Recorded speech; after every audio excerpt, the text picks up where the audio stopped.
បាទលក្ខណៈខុសគ្នារវាងរលែទាំងពីរនេះទៅលើជើង12ហើយនិងជើង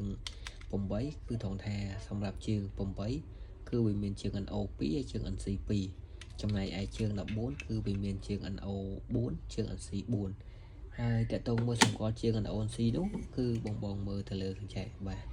សម្គាល់ចំណាំគឺងាយមែនតើសម្រាប់រលែខាងលើនេះជាជើង bobin នេះខាងលើនេះជើង13 14ឬក៏អាចមានលេខខុសពីនឹង7 8ជើងហ្នឹងណាជាជើង bobin ហើយកាលណាជើង bobin នៅខាងណាជើងខំមកវាក៏នៅខាងហ្នឹងដែរមានន័យថាជើងគោលបាទអញ្ចឹងបើសិនជា bobin នៅខាងហ្នឹងខាងលើនេះជាជើងខំហើយជើងខំចូលដើម្បីវាយមកផាសមកបើជាប់អានេះបាទអាខំជាជើង NC អាលើជាជើង NO អានេះជាធម្មតារបស់រលែណាបាទគឺខ្ញុំជួបច្រើនគឺបែបហ្នឹងមានន័យថាខាងមុខនេះជើងខំខាងមុខនេះជើង bobin ខាងលើនេះជាជើងខំមកវាហើយខាងលើនេះជាជើង NC ជើង NO អាក្រោមនេះជើង NC គ្រប់រលែទាំងអស់មិនថារលែជើង12ឬជើង14ទេចំណែកមួយនេះវិញជាជើងរលែ14អញ្ចឹងខាង bobin មកវាគឺបងមើលខាងនេះទៅជើង bobin វាមាន12ទេហើយជើងមួយទៀតជើង NC ដែលបោះផាមកពីខាងនេះវិញខាងលើជាជើងខំនេះជើង NC ជើង NO អាក្រោមនេះជើង NC ដូចគ្នាអត់ខុសគ្នាទេ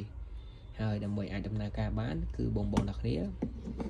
ត្រូវសោកវាចូលនៅក្នុងហ្នឹងទៅហើយបញ្ចូលភ្លើង220ឲ្យវាបាទនេះ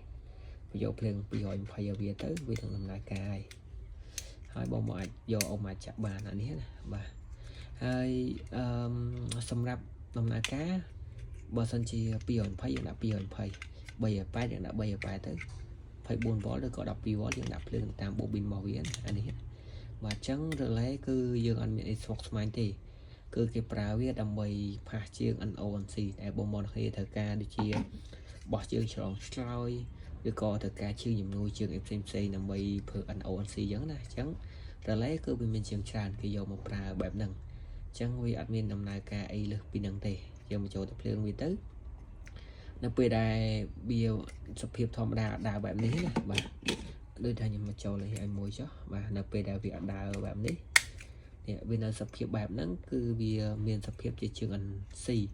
វាថានេះជើងខំចូលខាងខំបើសិនជាបងចូលខាងហ្នឹងវានឹងជាប់ direct មកជើងខំនេះបាទជាប់ direct មកជើងខំ